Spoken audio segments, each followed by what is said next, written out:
Hello everyone, welcome back to the Project Veritas Wall of Shame, where journalists' reputations go to die, where journalists have to print retractions and corrections in articles questioning our journalism ethics. This retracto goes to Brookings writing, quote, Project Veritas, run by James O'Keefe, has for years conducted clandestine interviews with news reporters to find biases and trap them into making inflammatory statements.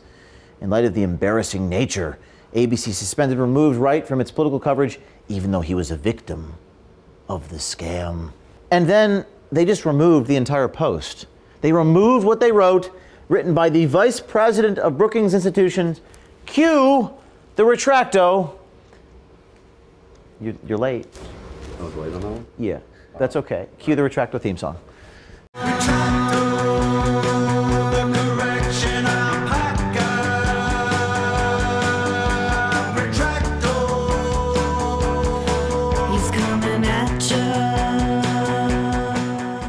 So in this Brookings article, headline, this is why secret video recordings are damaging for democracy. Now that's itself completely absurd. How a recording of someone talking to somebody else who knows they're being interviewed is damaging to democracy is like a 2 + 2 = 5 statement. We'll get to that in a little bit. But this is written by a guy named Daryl M. West. He's on Twitter at DARRWEST. We encourage you to tweet at him. He's writing this article about secret recordings in democracy as conservatives play the game. That means people on the right secretly record too. And it says that Project Veritas operation run by James O'Keefe, that's clandestine interviews with news reporters to find biases and trap them into making inflammatory statements. I don't know how we trap them into making these statements. Oftentimes they trap themselves. We assimilate with them. Again, recording someone as long as they know that they're being spoken to is not entrapment. It's just a conversation. For example, if the camera wasn't recording, would he still say that they were, quote, trapped into making these statements? It was a way to skunk up the news media. It was a way to skunk up the news media and to delegitimize their coverage. He's ascribing motive to me there. How does he know I was trying to delegitimize anything? If anything, I want to capture them precisely as they are. Whether that legitimizes them or delegitimizes them is up to them. In light of the embarrassing nature of these comments, ABC News suspended Wright and removed him from its political coverage, even though he was a victim of the scam. Again, was he a victim of the scam, or was he just a victim of what he himself said? Well, he has autonomy over what he chose to say. I did not puppeteer him like a ventriloquist. I did not put words into his mouth.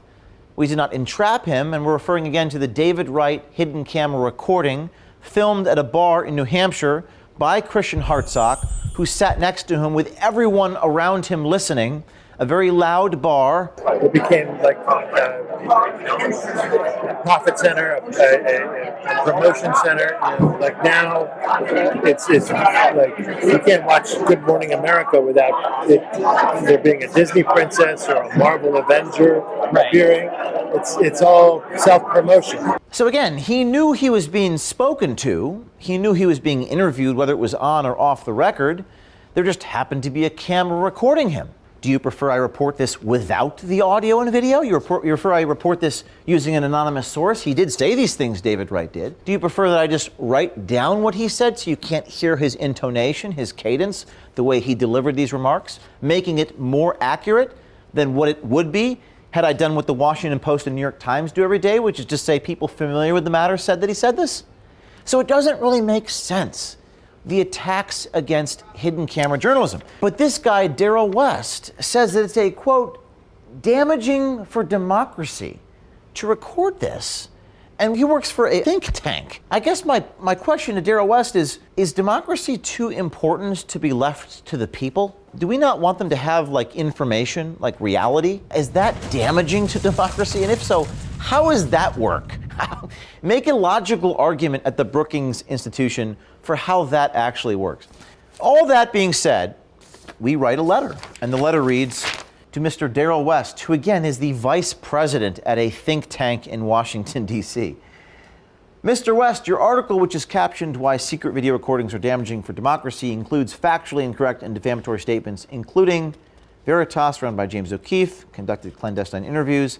In light of these comments, ABC News suspended Wright.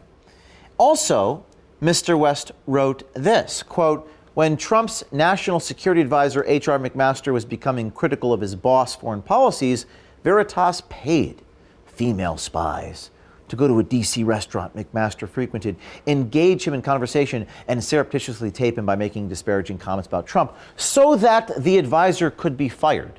Again, ascribing motive there in addition to other factual inaccuracies, which we'll get to in a second. The group also targeted FBI agents, deep state bureaucrats, and other known enemies of the president. Really? Is the FBI a known enemy of the president, according to you, Vice President at Brookings? That's interesting. It raised millions to finance the operation and train operatives on how to secretly approach and entrap targeted individuals. Again, all false, all factually incorrect. Now, Mr. Daryl West is basing that factually incorrect statement on a New York Times article. Now, that New York Times article did not actually state that we were behind this McMaster's idea. It actually said, buried in the article, that it was, quote, unclear, unquote, whether we at Project Veritas were behind this. Apparently, somebody else came up with this idea. Maybe a former employee, had nothing to do with Project Veritas, and the New York Times admitted it was unclear whether we were behind it. But Brookings took it a step further. That's how that Penrose Stairs paradox vortex of propaganda works. Someone makes a statement A, and then person B makes a statement A prime. And suddenly now you're dealing with fake news and disinformation of everything they project onto me. So after we send this letter to Brookings, Brookings just removed it. Straight up removed it. This post has been removed and is under review. So Brookings was engaged in the very disinformation and deception and unethical things that damage democracy they're accusing us of. Because to report that something is the case based upon an article that says whether it's unclear it's the case is the very threat to democracy you speak of. You are a threat to democracy by writing this shit and then removing it with no explanation. Where's the apology? I'm banned on Twitter, but our audience isn't. So all of you are going to tweet at this Vice President of Brookings Institution, a man named Daryl M. West, Vice President and Director, Governance Studies, Senior Fellow, Center for Technology Innovation. A lot of fancy words there, but apparently the guy thinks it's damaging to democracy to show people recordings of people talking. That's your Governance Studies and Senior Fellow, Center for Technology Innovation at Brookings. Extraordinary. All of this could have been avoided. Daryl M. West, Governance Studies, Senior Fellow, Center for Technology Innovation at Brookings Institute. All of this could have been avoided if you just stuck to the facts. If you actually read the New York Times article that you cited that said unclear. All of it could have been avoided. If you just did your job, focus on governance studies. Being the vice president, what do you guys actually do at Brookings? What story have you ever actually broke, by the way? You attack us? You ascribe motive to us as a way to skunk up the news? This kind of looks like a skunk in some degrees. So we're going to give you the alpaca treatment because you ascribed to us, you projected onto us who you are. You accused your adversary of what you do.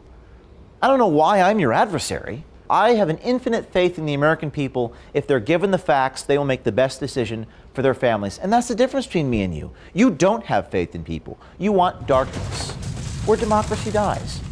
You want darkness and misinformation, disinformation. You don't want people to have information at all. And that is the conflict of visions that I have with you. But now you've made one more mistake in this article than I've made in an entire decade. Good day, sir.